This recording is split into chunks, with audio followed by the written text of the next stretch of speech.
it's gone, I'm not interested anymore. Well, I'm interested in game 2. We're going to Dragonshire. That's an old tempo classic. It's not a surprise at all. The fact that when I saw Braxis, I was like, I'm writing it down. I'm like, Braxis? Why are they banning Braxis over Dragonshire in Tempo Storm?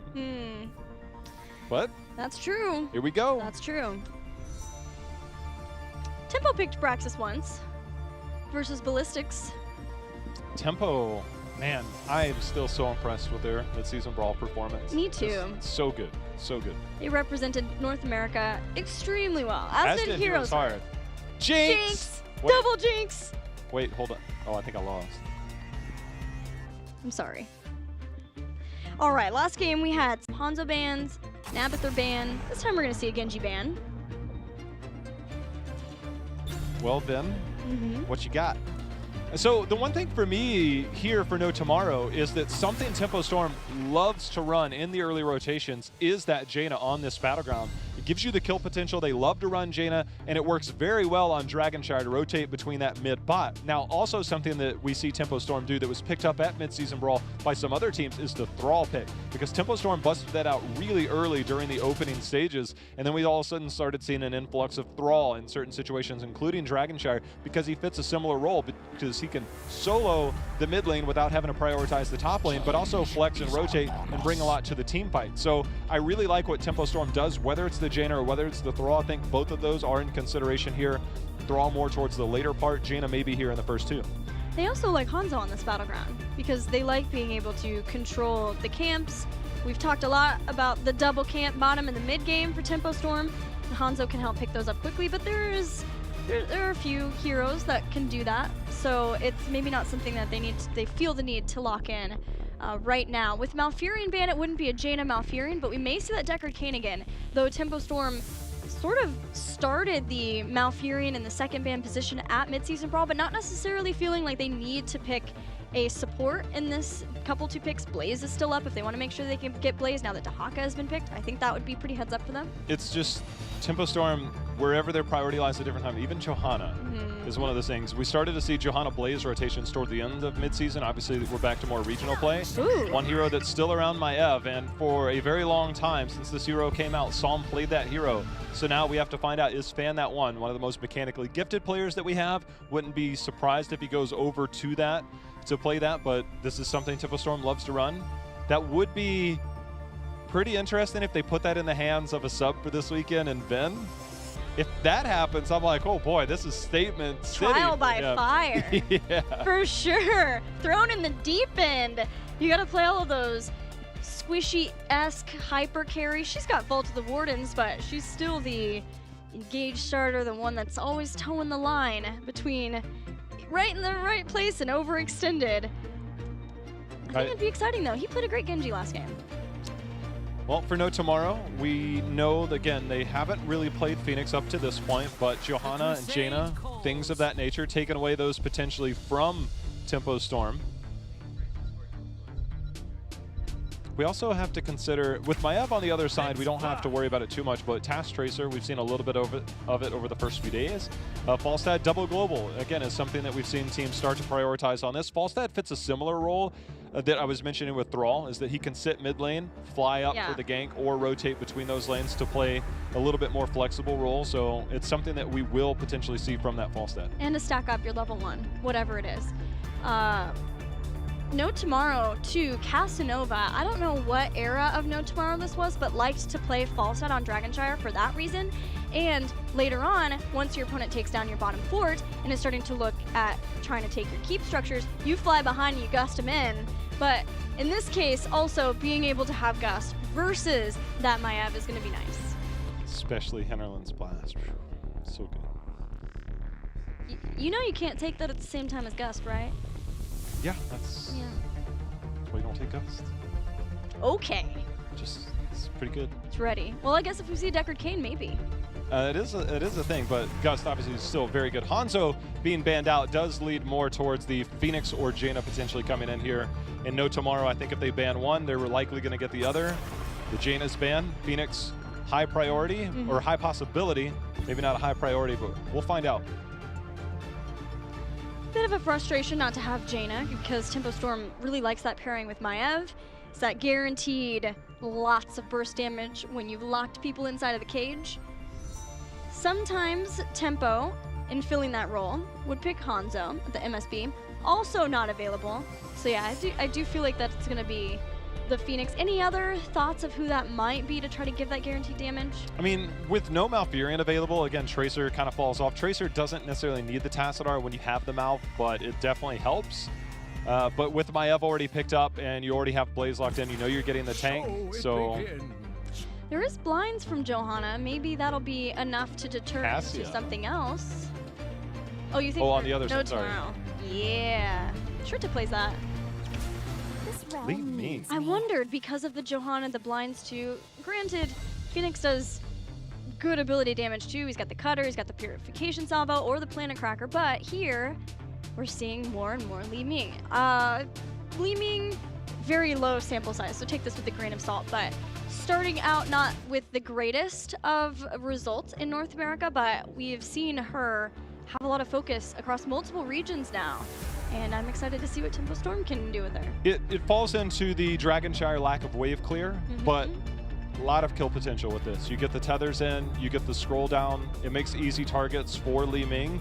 I'm a bit surprised that we don't get more sustained damage, but if you want to get that burst, Maev does have some, but it requires multiple heroes to be in the same area to get that Fan of Knives reset. So maybe they're looking to make sure they can confirm kills with this setup. Still got to figure out what their tank is and if it can contribute to the wave clear.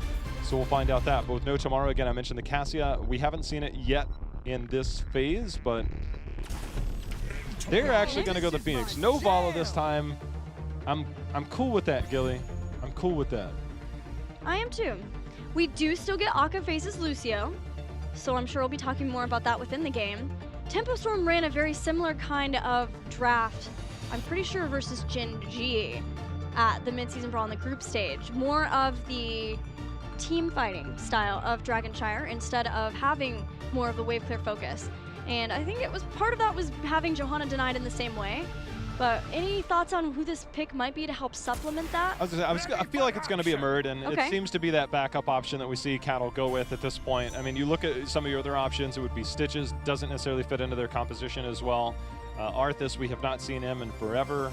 Tyrael doesn't give you the lockdown I think that they want, and Murden can definitely survive in a lot of that situations. He's just more of the standard, doesn't do a ton, but he also gives you a slow to help set up those scrolls as well if he hits that W onto a hero. So definitely some things to play around, but Murden has tended to be the go-to hero since then, so not a big surprise there. But everything else around there, the Maev, Li Ming, it is high burst potential, high setup potential. It's just a matter of, do they have the wave clear to make sure that they can keep up the rotations to find more opportunities. Generally, more wave clear means you can find more opportunities rotating and forcing out other rotations from the opponent. This won't be as easy, but still they're going to find opportunities nonetheless. Yeah, and I don't feel like Tempo Storm can guarantee that they're going to hold on to top. With a double global, Glamourong is the main opportunity for No Tomorrow to try to get a pick with those double globals flying in, or stalking in, any of that. So we'll see how that works out for Tempo Storm, back to more of an aggressive style composition as we head into game 2 on Dragonshire. Casanova on the Phoenix. I can dig it. Jay Shrite, I still remember many moons ago him playing that back when he was still in Brazil in that LATAM phase, but now welcoming himself here, have the full year here in the HGC. Everything that No Tomorrow have is designed to out-rotate Tempo Storm on this map. Between the double globals, the wave clear that they have, even Lucio, who can speed up your rotations in giving the movement speed. It was yesterday that LFM did something similar versus Team Octalysis and ran them ragged all over the map. We'll see what Tempo Storm can do to stop from having to do the same. One thing that scares me a bit is obviously sound barrier, we know it can be interrupted, and you look at the opportunities of Murden can get in there. Johanna obviously went the Iron Skin cooldown reduction, which is something you generally see against a Maev. But then you start looking at Lucio, sound barrier. You know, there's a lot of interrupts, whether it's a tether, if you can get the pull right at the right time. Obviously Warden's Cage, if you're trying to hit your teammates with the sound barrier, do you the Warden's Cage? Does that disrupt the rotation of your heroes? You know, things of that nature. Well, this is sufficiently frustrating. Look at Tomster, the way he's watching to see if anyone rotates in on this. This has happened to Glaurung before, and it's not a fun time. No well, but he's playing Blaze. He's got that self-heal off of his oil spill flames. So hopefully that'll help somewhat, but that's still going to be especially problematic, and No Tomorrow have let their intentions be known about them coming up that top lane. It's quite smart if you think about it. One of the things that we were talking about is the lack of wave clear that we have from Tempo Storm. And if you look at Tempo Storm's lack of wave clear, if Blaze no longer has that well to go back to, then all of a sudden we're looking at the fact that he has the Hearth, which means you have to bring resources up. We're going to have Dahaka here on the flank as we see a gank attempt come in. Can he get out of there? Vin in very deep. He's going to be the first to fall here, Gilly. Fan has already used Balls for Wardens, and No Tomorrow are coming around from the side. Tomster goes right after that. Caterpillar's dwarf tossing out, but Tomster, can he find the third kill for the team? Yes, indeed, they can. No Tomorrow, concerted effort, punishes Tempo Storm for even checking in on that giant camp. Diving in maybe slightly too deep and willing to bring in that global. Well, Dahaka is going to have his hands full up there, but double Shrine. Johanna's going to have to rotate up to make sure Glaurung can't get this, or at least rotate. Actually, Lucio is going to be at the top to help deal with that. So right now, full level lead here for No Tomorrow based off of those few kills. Things working out very well here in the early game. I've seen a couple of changes in the most recent patch for Maiev. The cooldown increased for Bind and Spirit of Vengeance, but then also increasing the damage for Spirit of Vengeance and having some cooldown reduction if it hits heroes. So rewarding when it's used more for an engage, but also she has some help in getting some wave clear too, which is what we're seeing is she's helping the team stay caught up, and as long as some space can be created for that Li Ming, she can also use the orb to take out minions faster. So Tempo Storm is hanging in there despite losing several people earlier on. They didn't lose the Dragon Knight at the same time. They are slightly behind in experience, but they're keeping control of this bottom lane. Just wondering when we're going to see the big flank attempts, the big ganks. As you can see, Blaze and Dahaka on the minimap. The action is going to be down here. Shrite starting to rotate over, seeing if he can find an opportunity. And as you said, just the simple rotation also continues to stack Seasoned Marksman, and that's another point of interest for them. Akaface, he's going to go out after being rooted in. Losing control, Maiev going to come in. Casanova's going to warp on out of there. Skrull not going to be able to lock down anybody, so heads up play by Casanova. Sometimes it's better to just stand there, and here's that flank attempt, but nice stun there by Glaurung. Yeah, the body block was there to try to stop him from getting out, but it's more important for No Tomorrow that they get the Shrine, and they just force back Glaurung again. They know that they've done quite a number to this lane by taking out the well, so he doesn't have that. And because of that, he headed back to heal up and has to make the long trek back to the top lane. Warp can get rid of that bind, as we saw in the bottom lane. So if Tempo Storm want to get the kill, they need to try to interrupt that so then Fan can get them pulled back in. But maybe Warden's Cage will be enough to keep Phoenix in place. It's just so good to see that rotation, because I'm just watching the minimap, watching the dots, and that was experience denied. That is the plan all along by taking out that well. So it's executing well. You can do a little, but there's still a lot more, you know, that goes into that plan to get those picks. Blaze up there again. Falstaff, you can see on the minimap, starting to rotate up. Tempo Storm in the meantime, getting some camps of their own. Yes, but with double channel. Yeah, and Dahaka can swat on that top point for a while. Cattle's going to stay here. No Tomorrow, start to put the damage in, trying to force him back, but he's doing all right with that Give Him the Axe versus Jay Shrita. Give Him the Axe is pretty strong. Glaurung, he's going to come down, puts the oil over the capture point there, buys enough time for Tempo Storm to reclaim down at the bottom. Yeah, that seems scary, but the coordination between Cattle, testing his hero's limits, excellent route. And then Glaurung to rotate down while the rest of the team finally got the Giants, finally gained back control of the bottom, and Tempo Storm. Here goes Hope. He's going up. I'm looking for this gank. It's got to happen at some point. Boomerang going to get a bit more damage. We're going to see the Pyromania. Tomster, he's got the drag. They might get a takedown here. Teleports out. Fans just fine. Tempo Storm has done a lot to the bottom fort. If they can open that up, that's going to make things a lot easier for them. Well, the attention now down here using the global. There's going to be the warp in. The drag's going to land. Vin trying to get the heals, gets the blink out. June with the last minute potion there, keeping him alive. There's going to be a stun. There's going to be give him the axe, putting a little bit of damage onto Tomster. I think his essence was used, but it bought enough time. There's going to be the DK fan. Going to go ahead and use a little bit of trait value there and dodge the kick, but no tomorrow. This is an excellent start for them. It's a really good start. Now having this Dragon Knight and on their way to heroic abilities before Tempo Storm can get them, they might be able to do more from this. Normally it's going to be scary for Falstad to come out of the Dragon Knight, so I'll probably see him back off a little bit beforehand just to make sure that he doesn't get caught out of being able, or stun locked out of being able to barrel roll away. But just taking out the towers gives heroic abilities to No Tomorrow.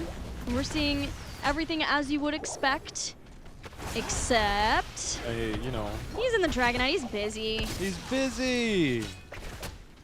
He's busy contemplating Hinterland's Blast. Or he's not busy anymore as he's picked it. June is outside of the gate. That was so well done by Jin. Just threw out the Blessed, totally willing. Heroic abilities. Warden's Cage now, and a sound barrier is necessary to keep Casanova alive through that. Van still on the chase. Fantastic boop. Akaface coming in with that Lucio pick and proving why it works. Yeah, it's one of those things that if you can get into range without being caught, as we see Falstad, he's taking quite a bit of damage. Jay Shrite eats a full combo, turns around to get the auto attack to try and get the heal off of his level 4. Gilly, I think he should have stepped away from that because now things spiraling out of control. There's going to be another reset here for Vin. He's trying to look for another one. Tomster, he's getting pulled in. Essence has been used. He does have his Dark Swarm able to pass through Glaurung. He's going to land a tongue in the meantime. But man, that did not go the way I anticipated. I didn't either. With the quick kill on Deckard Cain, but then being chased down, Casanova dodged 2 different Storm Bolts with Warp, so at least he was safe.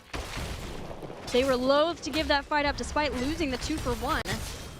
But in the end, go ahead. Oh, speaking of Stormbolt, Cattle has been accurate this game. He is already at 22 stacks on his baseline and his level 1. Obviously, you get +3 if you get a kill momentarily after landing that towards the baseline to get that Pierce. So getting the Pierce and the damage on the horizon, the damage obviously continuous. Pierce just a few more shots away. I was terrified for Akaface because if Fan landed that bind and then had June with the Scroll of Sealing behind that, where the location was with the Lornado too, and then having the damage of Vin, probably would have been one dead Lucio, but that boop was just enough to get Fan out of range. Both globals are top. Let's see if they try and make a play here. Gust is available. Looks like see Jin going in, but they're willing to concede this. But this is the Tempo Storm special, Gilly. You always are going to see this, but this has now been compounded even more. Triple camp. It's not double camp. It is indeed triple. And with that spell aura, it is incredibly difficult to step in here. This is going to warrant a response. If Dahaka does not come down, I feel this is going to spiral out of control for No Tomorrow. Not 1, not 2, but 3 camps. There's another Condemn, working out well for Jin. Iron Skin when Lornado is used, trying to bring someone out of the gate. That's one really fun thing to get to do with Lornado. The spell aura done, but there's still 4 giants that Tempo Storm are happy to try to keep alive here. Jin made a really good play soaking up that damage as the Gust comes in right as the salvo goes out. Maybe a little bit of miscommunication, thinking you could follow up on some of that damage because the health bars were low from Tempo. Now Tempo gets a free retreat, but not before they take Towers, Gate, and Sidewalls and all with that push. They were... I can see the point of it because you get the slow off of the Gust. As long as it's not out of range, then you still get the bonus damage from Purification Salvo, but you're right. Not being able to turn that into a kill, it at least forces back Tempo Storm finally so they can clear out all of the camps. But for this moment, Tempo Storm now has a structural advantage on Dragonshire, which will, for them, hopefully make it a little bit easier for them in the future trying to get their own Dragon Knight. The problem is that if No Tomorrow gives up a DK at this point, it's pretty much a guaranteed keep, barring some crazy circumstances. But right now, Tempo Storm, just like last game, Gilly, once they start hitting that mid-game stride, they find opportunities that, you know, the pacing for No Tomorrow has been superb up until this point, but the last few minutes definitely in favor of Tempo. We see a giant killer for Falstad along with that Seasoned Marksman build. Maybe he can gust away one of the rest of the team and then put some pressure onto one of those beefy frontliners who gets separated away, isolated away. But both Blaze and Muradin have escapes, as Cattle's showing there. There's going to be the pull in. See if you can get the drag. There's going to be the Blessed, and that's going to get the drag onto Cattle, but Avatar is going to be used. Healing static on multiple people. It's going to help out, and the scrolls continue Blaze to be a behind problem. this. Yeah, Glaurung's coming in, Gilly. That looks like a pretty big jet propulsion now. Gust forced, but it keeps No Tomorrow alive. I think that was probably 100% necessary. We can actually see Dahaka used his Brush Stalker to go to the bottom to pick that up while all the action's here. He knows that the rest of his team is going to have to concede. Jin, does he have Iron Skin? He does. Is it going to be enough? Nice boot back by Akaface, getting that extra knockback the closer you are, but also utilizing that wall ride to make sure he's got plenty of speed to get out of there. His can't stop, won't stop too, so he is ready to go in those difficult situations. No slows, no roots on him as long as he's wall riding. Top being dealt with by No Tomorrow as Tempo Storm has been able to, despite the wave clear, the globals that we talked about, start to gain control of this game. It's only amounted to a little bit of an experience advantage, but importantly, it's given them that bot control. Akaface has his own little mini game going on. Just he's like, catch me if you can. But we're about to look at double giants again here in the bot lane, and I don't know if No Tomorrow's going to be here in time to respond. This is getting cleared up pretty quickly. So now this is going to force out another response as 16 is on the horizon here for Tempo. You can see between Dahaka and Falstad, they're trying to soak those up. They're definitely going to need to defend again, as this is all 5 members of Tempo pushing again. Cattle going over. There's going to be one Storm Bolt landed. They need some damage, and they need it here right now. Twitch has come back. He's back behind. He's not looking for that flighty gust from the back, at least as of yet. Root actually catches Casanova this time, which makes them use that gust. Bless Shield was also out as a response. That whiffed because the target was no longer there. There's going to be the charge, the stun in that is on Jin, who's on Johanna. The keep sitting at They're going to get Dragon Knight. 30%. This is DK, but is it worth it? It's a lost keep.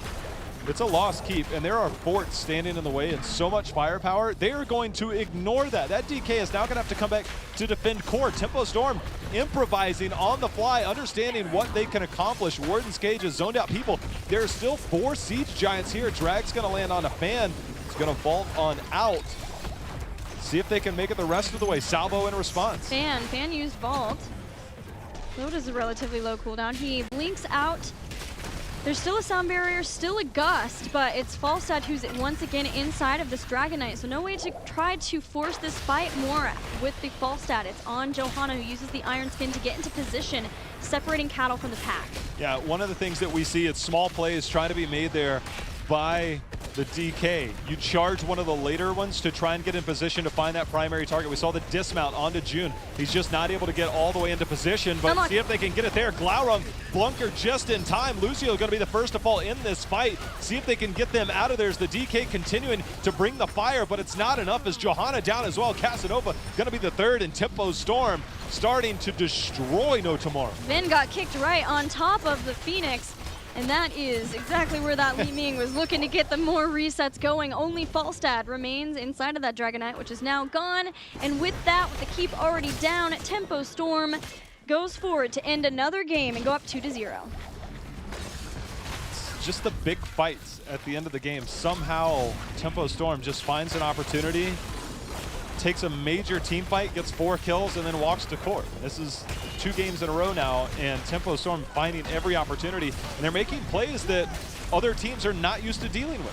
Glau was all but dead, and he was stun locked for a long time. Had they been able to lock him down any longer, do anything different, have a little bit more damage, the giant killer hero Falstad was inside the Dragon Knight. Had they been able to do that any bit more, then they could have killed him. There would have been no bunker, there would have been no safety. That might have been a different fight for No Tomorrow, but just barely staying alive gave Tempo Storm the edge necessary to win that fight and win the game. The double global constantly pushing that top lane. Every time Tempo Storm saw that, they're like, well, that's nice. We'll just walk in here. By the time you can respond, we've already taken your camps. And we know Tempo Storm mid-game, it's their MO. That's one of the reasons why they're so good at Dragonshire. And the fact that teams continually let this happen, here in the North American region, teams got to study this. They got to figure out how to, 1, do it themselves, but 2, prevent it from happening, because every Tempo game that I watch, it happens. Like, somebody has to stop that. And you have to be very aware of your positioning. The fact that it happened not once but twice, case. First, it led to a triple camp that pushed all the way bot lane. The second Which is time, rare. yeah, double camp, and then eventually just walking up to core. I mean, it's too easy for them. They're too good. I think there was a game plan. Like, No Tomorrow knew that that was going to be a thing, so they're like, oh, we'll just get globals that can counter push and take the top lane. But we know on Dragonshire, which lane are you likely to end through? It's bottom. You can't very easily end through the death bridge. And even getting the well at the beginning of the game, Glowering held on to that lane enough that Tempo Storm just pushed way faster. They played it how they want to play it. The early game strategies are very apparent for No Tomorrow. Getting the well, getting control the minute Blaze has to hearth. Right. Tempos didn't send any resources up, denied them XP. So No Tomorrow, they played that part well. They got the first DK, they got to 10 first. But it's just once you get past that early game, Tempo Storm, they're used to winning, right? So when you're winning, it's easier to find win conditions and understand how to win. When you are not as accustomed to winning as Tempo Storm, you're playing more defensively, trying to respond to what, even if you're ahead, you're still trying to figure out how not to lose. Where Tempo Storm, they're trying to figure out how to win. I think that's kind of what separates these two teams right now. Well, No Tomorrow get one more chance to try to get a game off of Tempo Storm, and they'll get that chance after the break. Stay tuned.